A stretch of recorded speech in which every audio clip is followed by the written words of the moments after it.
नमस्कार दोस्तों, आपका स्वागत है हमारे यूट्यूब चैनल में। और आज हम कराएंगे डीएलएड प्रथम सेमेस्टर के मैथ के क्वेश्चंस।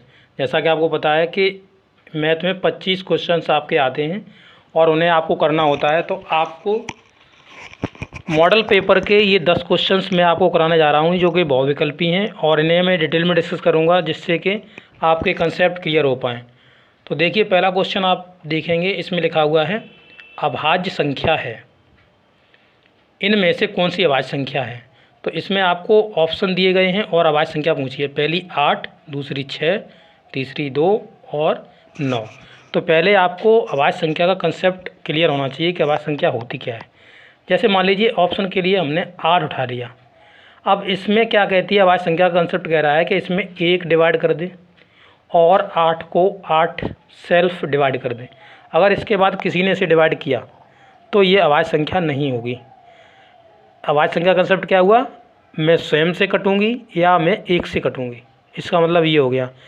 तो इसमें आप अगर 8 देखेंगे तो 8 को हम और भी कई संख्याओं से काट सकते हैं, जैसे 2 से डिवाइड कर सकते हैं, जैसे हम इसे 4 से डिवाइड कर सकते हैं। तो ये अभाज्य संख्या नहीं होगी। तो अभाज्य संख्या का कंसेप्ट आप लिख सकते हैं, ये स्वयं से कटती है और 1 से कटती है। अब अभाज्य संख्याओं से रिलेटेड और भी कुछ क्वेश्चंस पूछे जाते हैं, जैसे 1 से लेकर 50 तक अभाज्य संख्याओं की संख्या बताएं, कितनी होगी। 1 से लेकर 100 तक, ये फेवरेट क्वेश्चन है कि 1 से लेकर 100 तक की कितनी अभाज्य संख्याएं होती हैं, वो आप बताइए। तो अब देखिए, इसमें हम 1 से लेकर 50 तक की निकाल के आपको दिखा देते हैं। 1 से लेकर 100 तक बता दूंगा कितनी होती हैं, तो याद कर लीजिए।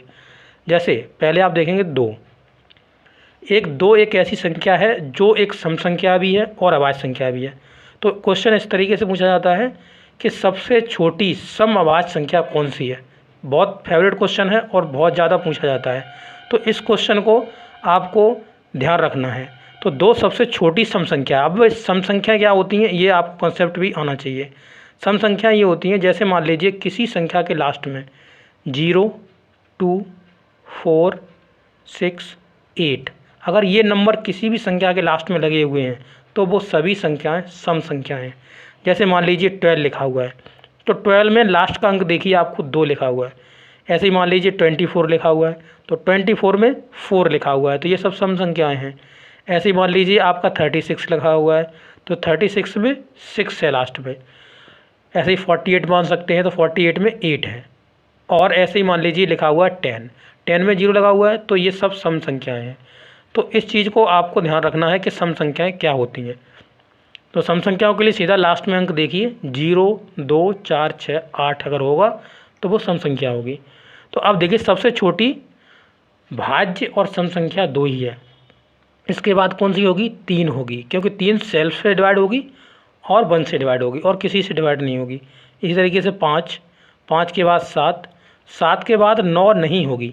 क्यों नहीं होगी 9, क्योंकि 9 में 3 भी डिवाइड कर देता है, तो 3 से डिवाइड नहीं होनी चाहिए, इसलिए 9 संख्या अभाज्य संख्या नहीं हो सकती। 9 के बाद कौन सी आती है, 11 है, वो है 11 है। 13 देखेंगे, 13 भी है। अब 15 नहीं होगी, क्योंकि 15 को डिवाइड कर देता है 3 और 5, तो इसलिए 15 नहीं होगी। इसके बाद 15 के बाद कौन सी संख्या आएगी, वो आएगी आपकी 17 के बाद 19 के बाद 21 नहीं होगी, क्योंकि 21 7 से 3 से डिवाइड होती है, इसलिए 21 नहीं होगी। 23 होगी। 23 के बाद 25 नहीं होगी, 27 नहीं होगी, क्योंकि 27 में 3 का 7 का डिवाइड 7 का नहीं 9 का डिवाइड चला जाता है, इसलिए वो नहीं होगी। उसके बाद आप देखेंगे 29 होगी। 29 के बाद 31 के बाद आपकी होगी 37 डायरेक्ट, ना 33 होगी ना 35 होगी, क्योंकि वो 3 से और 5 से कट जाती है। इसके बाद आपकी 41 के बाद 43 और 43 के बाद 47। अब इनको गिन लीजिए कितनी संख्याएं ये हो गई हैं। तो आप देखेंगे तो इसमें 1, 2, 3, 4, 5, 6, 7, 8, 9, 10, 11, 12, 13, 14, 15। यानी इससे हमें ये पता चला कि 1 से लेकर के 50 तक की जो संख्याएं होती हैं उनमें अभाज्य संख्याओं की संख्या होती है 15। कितनी होती है, 15 होती है। ऐसे ही आप 100 तक निकाल के ले जाएंगे तो आपको कितनी देखने के लिए मिलेंगी, तो 1 से लेकर 50 तक तो होती हैं 15 सम अभाज्य संख्याएं होती हैं, और 1 से लेकर के 100 तक होती हैं 25, ये आप लर्न कर लीजिए 25। इसके बाद अगर आप 1 से लेकर 25 तक निकालेंगे तो आपकी 9 निकल के आएंगी, निकाल सकते हैं आप। उसके बाद ये क्वेश्चंस ज़्यादातर जो फेवरेट क्वेश्चन है वो है 1 से लेकर 100 तक कितनी अभाज्य संख्या हैं, तो 25 होती हैं। और 1 से लेकर 50 तक वाला कम पूछा जाता है, पर इसे भी आप लर्न कर सकते हैं। तो इस तरीके से आप अभाज्य संख्याओं की संख्या निकाल सकते हैं। अब आप बता देंगे कि इसमें कौन सी अभाज्य संख्या है। देखिए 8 नहीं है, क्योंकि 8 डिवाइड हो जाती है दूसरे से भी, यानी 2 से 4 से। 6 नहीं है, क्योंकि 6 3 से डिवाइड हो जाती है। अब 2 है, सबसे छोटी है और सम संख्या भी है, अभाज्य संख्या भी है 2, जैसे कि हमने अभी बताया था आपको। 9 नहीं होगी, क्योंकि 9 में आप 3 से डिवाइड कर सकते हैं, तो 3 से डिवाइड हो जा रहा है, इसलिए ये अभाज्य संख्या नहीं है।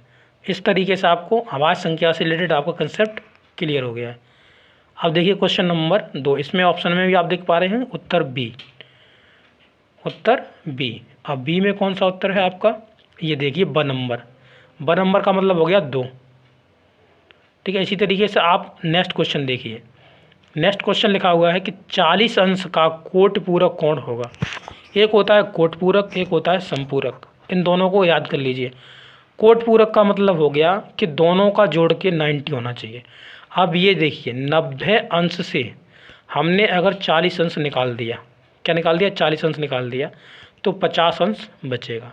ये 50 अंश आपका कोटपूरक कोण होगा।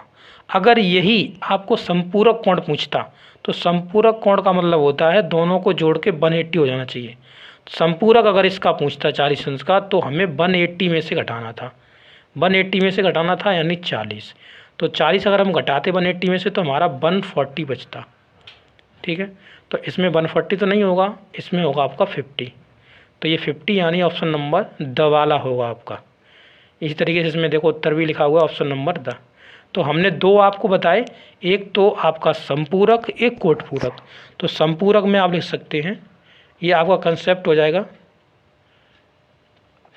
संपूरक हो जाएगा आपका दोनों का जोड़ के 180 हो जाना चाहिए, दोनों को जोड़ के। संपूरक 180 होते हैं दो एंगल को जोड़ के।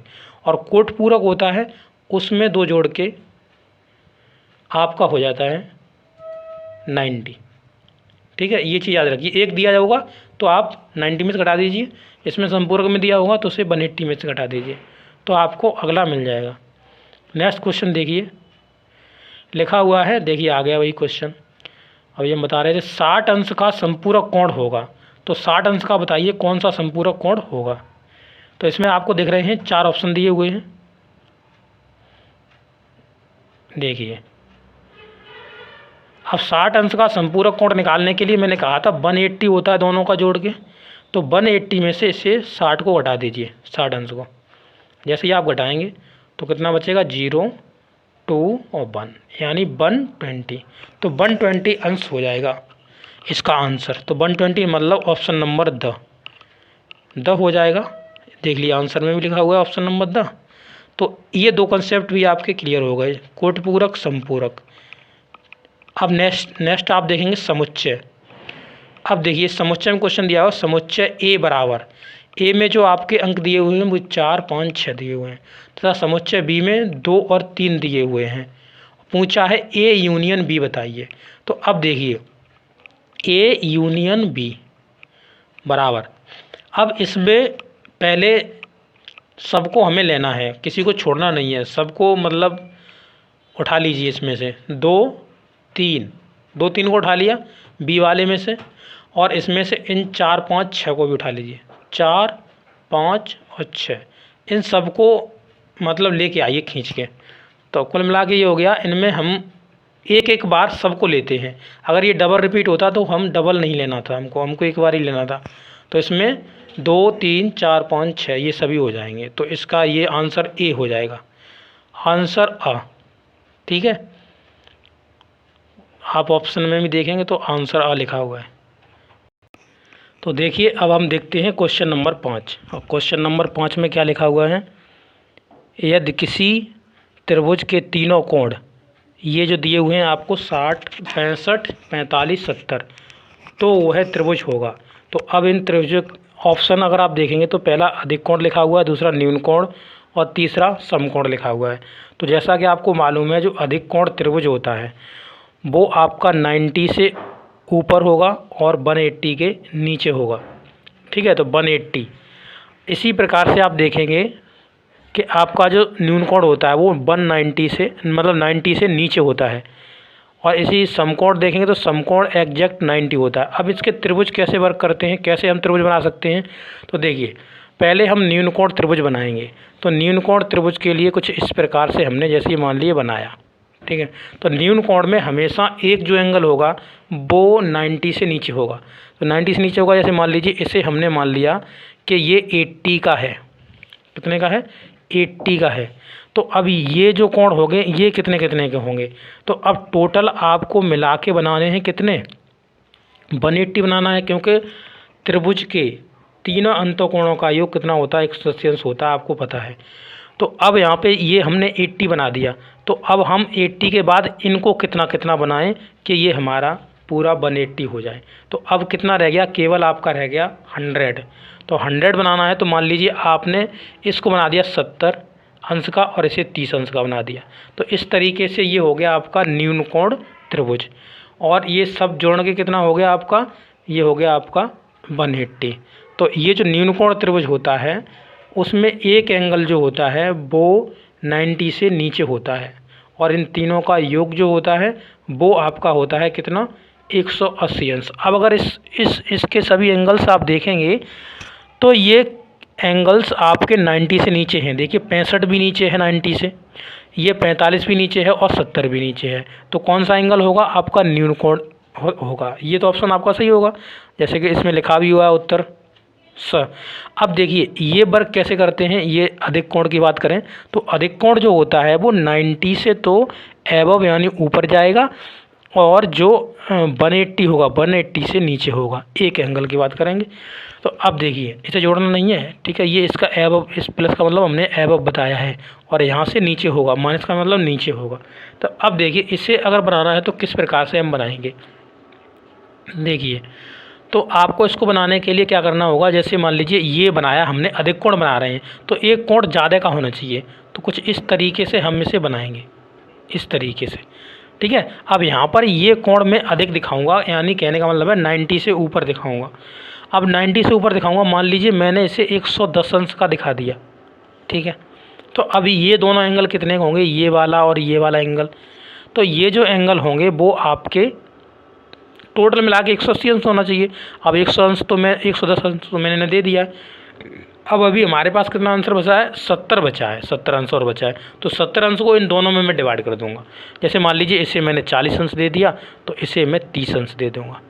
इस तरीके से ये अधिक कोण हो गया, जिसमें एक त्रिभुज का एक मतलब कोण का मान ज़्यादा होना चाहिए, किससे, मतलब यानी 90 से ऊपर अधिक होना चाहिए।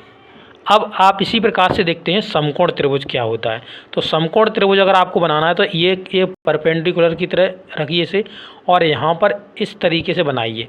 इस तरीके से क्या है, ये जो है परपेंडिकुलर आपका आया हुआ है ये 90 अंश का है, 90, एक इसमें 90 होता है। इसके बाद ये जो रह गए इन्हें आप पूरा, आपको ये जैसे 90 अंश का हमने रख दिया, इसके बाद हमें 90 और बचा, तो 90 को इन दोनों में डिवाइड करना है। तो आप चाहें तो इन्हें आप लिख सकते हैं, जैसे इसे मान लीजिए मैंने 60 लिख दिया, इसे हम 30 लिख देते हैं इस वाले को। तो ये हो जाएगा आपका समकोण त्रिभुज। तो इस तरीके से आप देखिए, इसमें एक भी 90 नहीं है। जब 90 नहीं है तो समकोण नहीं हो सकता। इसमें एक भी 90 से ऊपर नहीं है तो अधिक कोण नहीं हो सकता, और ये सब 90 से नीचे हैं तो कौन होंगे, न्यून कोण होंगे। तो ऑप्शन नंबर स सही हो जाएगा। तो इस तरीके से इस क्वेश्चन के माध्यम से आपने देखा कि आपको ये पता चला कि अधिक कोण क्या होता है, न्यून कोण क्या होता है, समकोण क्या होता है, इनकी जानकारी मिल गई, और ये आपका क्वेश्चन डिस्कस हो गया। तो इस प्रकार से अपना क्वेश्चन आप डिस्कस करिए, आपको पता होना चाहिए, जिससे कि आपके कंसेप्ट क्लियर हो पाए। अब क्वेश्चन नंबर 6 देखिए क्या कह रहा है। देखिए क्वेश्चन नंबर 6 में लिखा हुआ है कि संख्या लिखी हुई है 1/1.2, कॉमा दूसरी लिखी हुई है आपकी 2/1.5, ऐसी तीसरी लिखी हुई है आपकी 2/0.6, और चौथी लिखी हुई है 4/0.9। इस तरीके से संख्या लिखी हुई हैं और कहा है कि इनका लघुत्तम समावर्तक बताइए। तो इसके बारे में आपको बता देना चाहूँगा कि पहले आप क्या करिए, इस पॉइंट को हटा लीजिए, इस पॉइंट को आप हटा लीजिए, ऊपर जीरो रख लीजिए, आपको आसान हो जाएगा इस तरीके से, ठीक है। अब देखिए इनका सूत्र होता है, जैसे लघुत्तम समावर्तक यानी एलसीएम हमें निकालना है, तो इसमें जो अंश होता है यानी आपका न्यूमिनेटर होता है, इसका तो हमें निकालना पड़ता है एलसीएम, न्यूमिनेटर का एलसीएम निकालना होता है। और जो डिनोमिनेटर होता है यानी जिसे हम हर बोलते हैं, उसका हमें क्या निकालना पड़ता है, उसका हमें एचसीएफ निकालना पड़ता है। इस तरीके से इसका फॉर्मूला होता है। तो इसमें जो ऊपर संख्याएं आपको दिख रही हैं, जैसे 10 है, 20 है, 20 है, 40 है, तो इनका तो आपको एलसीएम निकालना है। और यहाँ पर जो नीचे आपको दिख रही है, उसका आपको क्या निकालना है, उसका आपको हर का निकालना है एचसीएफ। तो इस तरीके से आप इनको निकाल लीजिए। तो देखिए अब इसमें ऊपर की जो संख्या है उनका हमें एलसीएम निकालना है, तो एलसीएम निकालना है, तो एलसीएम के लिए लिख लेते हैं 10, 20 और 40। इस तरीके से एलसीएम निकालिए आप। 2 से काट दीजिए इसे, 2 से काटेंगे ये 5 बार कट जाएगा, ये 10 बार कट जाएगा, और ये 10 बार कट जाएगा, और ये आपका 20 बार कट जाएगा। फिर 2 से काट लीजिए इसे, 2 से कट जाएगा, तो ये 5 तो नहीं कटेगा। इसके बाद ये 5, ये भी 5, और ये आपका हो जाएगा 10। फिर इसे किससे काट सकते हैं हम, 5 से काट सकते हैं। और जब 5 से काटेंगे तो इसका 1 बचेगा, इसका 1 बचेगा, इसका 1 बचेगा, बट इसका 2 बचेगा, 10 वाले का 2 बचेगा। फिर हम इसे 2 से काट देंगे तो 2 और आएगा। तो इसका एलसीएम कितना हो जाएगा, 2 पंजे 10, 10 दूनी 20, 20 दूनी 40, 40 एलसीएम हो गया। 40 एलसीएम हो गया ऊपर वाले का, तो ऊपर हमें 40 मिलना चाहिए, ठीक है। इस तरीके से हमें ये मालूम पड़ा कि ऊपर हमें 40 मिलना चाहिए। तो इसमें ऑप्शन में देखिए कि ऊपर किस में 40 मिल रहा है। देखो ये तो होगा नहीं कि वो 20 है, ये भी नहीं होगा कि इसमें नीचे 40 है। इन दोनों में से कोई भी हो सकता है। बट अभी जो संख्या जैसे नीचे आई थी, जैसे हमने इसे 10/12 और इसे लिखा था हमने 2/15, मतलब 20/15, और यहाँ पर ये हुआ था आपका 20/6, और एक हुआ था यहाँ पर 40/9। तो ऊपर का तो हमने निकाल लिया, ऊपर का कितना निकल के आया, 40 निकल के आया। बट नीचे जो हर है, हर का हमें एचसीएफ निकालना है। अब एचसीएफ निकालना, तो इसका एचसीएफ कितना होगा, जो सब में डिवाइड कर दे, बड़ी से बड़ी संख्या जो सब में डिवाइड कर दे। तो इसमें देखने से ही मालूम पड़ रहा है कि इसका 3 एचसीएफ है, तो 3 एचसीएफ हो गया, ठीक है, 3 एचसीएफ हो गया। अब ये हो गया 40/3, तो यानी ऑप्शन नंबर बी सही हो जाएगा, ये भी गलत हो जाएगा, ऑप्शन नंबर बी। अब देखिए अगर एलसीएम नहीं आता है, एचसीएफ नहीं आता निकालना, तो देखिए हम सिंपल बता देते हैं आपको। जैसे ये 6 था और यहाँ पर आपका 40 कितना था, 40 इसे हटाइए यहाँ से, 40 था ये आपका 9। अब इसका अगर निकालना चाहते हो, देखिए 12 के गुणनखंड करिए, 15 करिए, 6 के करिए, 3 के करिए, 9 के करिए। तो अब देखेंगे तो इनका हम सेम टू सेम एलसीएम की तरह ही निकाल सकते हैं। जैसे देखिए इन्हें लिख लीजिए 6, 12, और इसके बाद आपका रख लीजिए 15, और ये 9, ये रख लिया हमने। अब देखिए इसमें हम कॉमन डिवाइड करेंगे, जो सब में कॉमन से डिवाइड हो जाए। तो इसमें देखिए इसमें 3 आ रहा है कॉमनली, जो डिवाइड कर देगा सबको। 3 दूनी 6, 3 चौक 12, 3 5 15, और 3 3 9। अब देखिए इसमें कोई ऐसा अंक है जो इनको कॉमन डिवाइड कर दे सब में, ऐसा कोई नहीं है। और जब कोई नहीं है तो इसका 3 ही एचसीएफ होगा, समझ गए। तो कॉमनली जो डिवाइड करेगा वही एचसीएफ में माना जाएगा, उसे काउंट करा जाएगा एचसीएफ में। तो इस तरीके से आपका ये क्वेश्चन डिस्कस हो गया। ऐसे ही अगला क्वेश्चन देखेंगे, क्वेश्चन नंबर 7। देखिए क्या कह रहा है क्वेश्चन नंबर 7। लिखा हुआ संख्या 26, 52, 78, 117 का गुणन होगा। तो इसमें जब ये किसके टेबल में आते हैं, पहले आप ये देख लीजिए। जैसे ये लिखा हुआ है, जैसे 26, 52, 78, और ये हो गया आपका 117। तो आप अगर देखेंगे इसके अगर फैक्टर आप करेंगे तो 13 × 2 होगा, 13 दूनी 26। इसका करेंगे तो आपका क्या होगा, 13 चौक 52, 13 चौके 52। इसे आप करेंगे तो तिरछिक 78, इसे करेंगे तो 13 नम्मा 117। तो इसमें देखेंगे सभी के अंदर 13 13 आ रहा है, तो इसका आंसर कितना हो जाएगा, 13 हो जाएगा इस तरीके से। ठीक है, जब इनके गुणनखंड करेंगे तो आपको पता चल जाएगा कि इसका जो क्या होगा, कोमल गुणनखंड कौन सा बैठा आपका, 13 बैठा, तो 13 आंसर हो जाएगा इसका। कौन सा आंसर हो जाएगा आपका, 13 आंसर हो जाएगा। इसी प्रकार से आप अगर आगे जाएंगे तो क्वेश्चन नंबर 8 देखिए। 8 में भी आपको देखने के लिए मिलेगा कि इसका भी गुणज पूछ रहा है, तो इसका क्या हो जाएगा, देखिए इसमें ये किसके टेबल में आते हैं, आप आसानी समझ सकते हैं। ये 17 के टेबल में आते हैं, 17 चौको 68, 17 छिंगा 102, 17 तिया 51, ठीक है, 17 नम्मा 153। तो ये 17 के में आते हैं, 17 का ही होगा, 23 का नहीं होगा, न 27 का होगा, न 13 का होगा। ठीक है, तो इस तरीके से आप देख सकते हैं इसको। ऑप्शन नंबर अ हो गया आपका। इसी प्रकार से नेक्स्ट क्वेश्चन देखिए, क्वेश्चन नंबर 9। और 9 क्वेश्चन नंबर में क्या कहा हुआ है इन्होंने कि ये संख्याएं क्या कहलाएंगी, यानी 0, 1, 3 और 4, ये संख्याएं क्या कहलाएंगी। तो इन्हें आप देखेंगे 0, 1, 4, 3। अब इसे मैं एक बार फिर से लिख देता हूँ, 0, 1, 4, 3, यही संख्या है। एक बार देखता हूँ, 0, 1, 3, 4, ठीक है, 1, 3, 4 या 1, 4, 3। तो ये संख्याएं क्या हैं, 0, 1, 4, 3। इसमें देखिए भाज्य संख्याएं हैं, पूर्ण संख्याएं हैं, अपूर्ण संख्याएं हैं, या इनमें से कोई नहीं है। ठीक है, तो इसको 0 को देखोगे तो ये वाला कंसेप्ट हट जाएगा, भाज्य वाला। इसके बाद यहाँ पे 1, तो इसमें 0 जो होता है वो होल नंबर के अंतर्गत आता है, तो पूर्ण संख्याएं हो जाएंगी, पूर्ण संख्याएं हो जाएंगी। अपूर्ण संख्या का नहीं कंसेप्ट है, इसमें पूर्ण संख्याएं हैं 0, 1, 4, 3, ये सभी कैसी हैं, ये सभी आपकी पूर्ण संख्याएं हैं, पूर्ण संख्याएं। ठीक है, तो ये पूर्ण संख्याएं आप लगा लीजिए। नंबर लास्ट देखिए, क्वेश्चन नंबर लास्ट देखिए, लिखा हुआ है कि निम्न में भाज्य संख्या है। भाज्य संख्या का मतलब जिसमें डिवाइड हो जाए, डिवाइड हो जाए खुद से, दूसरी से और एक से, 3 से डिवाइड हो जाना चाहिए। मतलब कहने का मतलब ये, जैसे ये 7 देखिए, 7 में 1 से डिवाइड होगा और 7 में 1 से डिवाइड, मतलब 7 से डिवाइड होगा। तो ये कैसी हो जाएगी, ये अभाज्य संख्या हो जाएगी। क्या हो जाएगी, अभाज्य संख्या की, यही मैंने आपको बताया था शुरू में ही।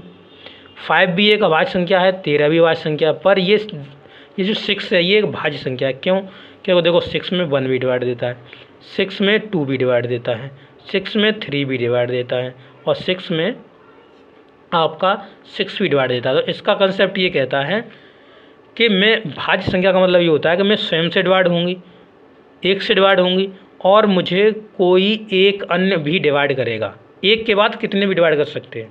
ठीक है, तो इस तरीके से आप देखेंगे तो ये 1 से डिवाइड हो गई, फिर ये अन्य से डिवाइड हो गई, यानी 2 से डिवाइड हुई, 3 से डिवाइड हो गई, और ये स्वयं से भी डिवाइड हो गई। तो इसमें से एक कंडीशन होनी चाहिए, चाहिए होती ना होती, फिर भी ये भाज्य संख्या कहलाती। इस तरीके से भाज्य संख्या का कंसेप्ट है। तो इस वीडियो के अंतर्गत 10 क्वेश्चनों को डिस्कस कराया, और अच्छे तरीके से डिस्कस कराया है, जिससे कि आप अपने कंसेप्ट को क्लियर कर पाएँ, और जब पेपर में क्वेश्चन आए तो आप उन्हें अच्छी तरीके से कर लें। तो अब देखिए, अब आपको क्या करना है, वीडियो सही लगा है तो चैनल को सब्सक्राइब कर लीजिए, जिससे कि मैं जब भी वीडियो डालूंगा तो आपको नोटिफिकेशन मिल जाएगी। तो वीडियो देखने के लिए आपका बहुत बहुत धन्यवाद। Thank you.